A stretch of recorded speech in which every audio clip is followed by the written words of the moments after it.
everyone, here I am at the Cape May Point. This is the southernmost part of southern New Jersey.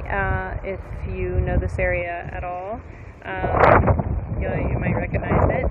Behind me is a World War II bunker. The other piece of the bunker is across the water in Lewis, Delaware. And then over here, across my left shoulder, is Cape May Lighthouse. We're here for sort of a weekend getaway. It's my birthday, so just kind of a nice treat. I want to stop and just talk about week 5. So this is a focus on connected teaching and what it means to be a connected teacher. And we will be using the work of Nicole Mira. So Nicole's a colleague of mine. She teaches now at Rutgers, New Brunswick.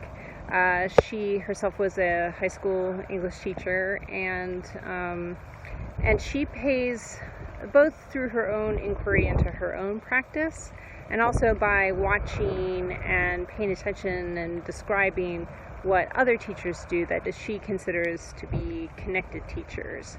And so she has a way of describing connected teaching as kind of a process of moving towards sort of these 5 aspects of teaching. So first is being collaborative. Second is to bring care and be caring in your practices. Third, they're not really in this order, but a third one is courage, to have the courage to sort of make important and significant shifts in your teaching as you move along. And then curiosity, being open and curious about what you're learning, about your students, about the world around you, and how to make connections.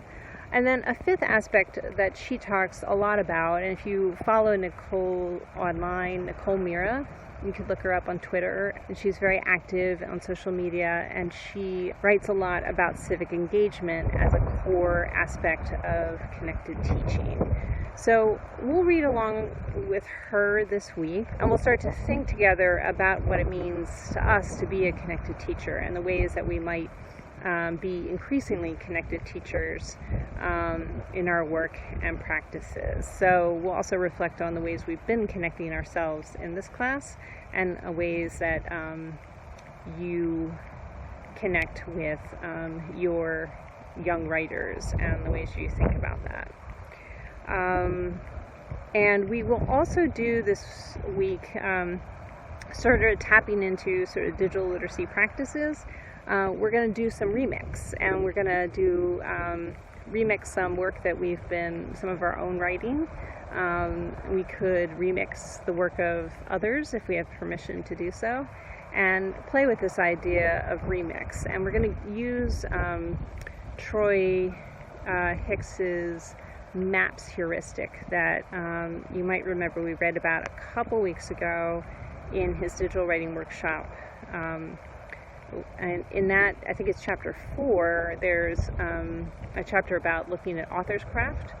So, and he provides a heuristic for doing that. And we're going to use that heuristic to think about the different ways that we could remix our work or someone else's work, and be inspired to think about what happens if we change the mode or the medium. What happens if we change the audience? What happens if we change the purpose? What happens if we change the context?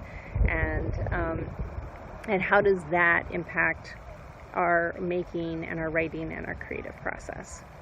Okay, so ask me any questions, of course, but looking forward to exploring these ideas with you this week.